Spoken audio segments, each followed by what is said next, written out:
Sena wara l-oħra l-budget allokata l-Għawdex qed ikompli jonqos iżda l-Ministru Clint Camilleri nefa' 10 miljun euro żejda fuq triq l-imġar fin-Nadur l-istess Ministru li għandu numru ta' skandli f'Ħoġġru. Dak il-messaġġ ewlieni li twassal waqt konferenza tal-aħbarijiet li saret il-ġimgħa filgħodu fid-Dar Ċentrali tal-Partit Nazzjonalista fejn ix-Shadow Ministers Alex Borch u Joe Giglio tkellmu fuq il-qrubija li hemm bejn il-perit li ħaħsib ix-xogħlijiet f'din it-triq u l-Ministru Clint Camilleri.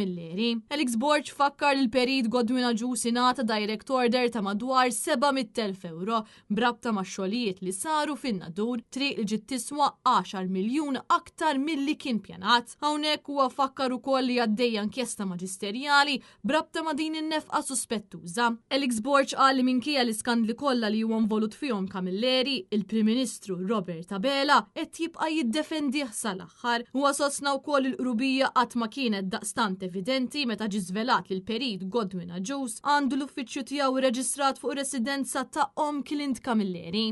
Fuq din il-kwistjoni ta' perit Godwin Aġus għadna ma natajna l-ebda forma ta' spjegazzjoni u il-ġimgħa l-oħra ħareġ biċ-ċar ukoll illi illum il-ġurnata l-perit Godwin Aġus għandu l-uffiċċju tiegħu ġewwa Għawdex fuq dar illi hija tappartjeni għal-om u Clint Camilleri ġewwa Għawdex.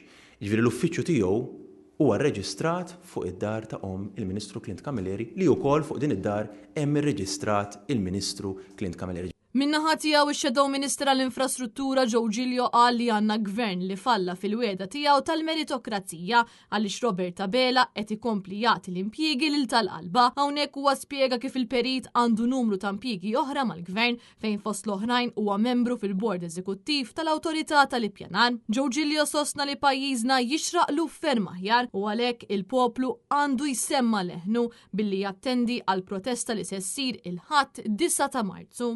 U għal-obbligu tagħna bħala Partit Nazzjonalista u għal-obbligu tagħna bħala Oppożizzjoni illi nkomplu niġbdu l-attenzjoni ta' kull min qiegħed jismana tal-poplu Malti u Għawdex illi dan il-gvern falla.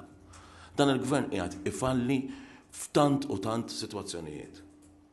U allura għalhekk il-ħtieġa illi nwasslu dan il-messaġġ nhar il-ħadd 9 ta' Marzu fil-protesta gvern li falla għaliex pajjiżna jixraqlu ħafna u ħafna aħjar. Il-protesta se tkun qed tibda minn quddiem il-Parlament u tibqa' sejra sal-qorti.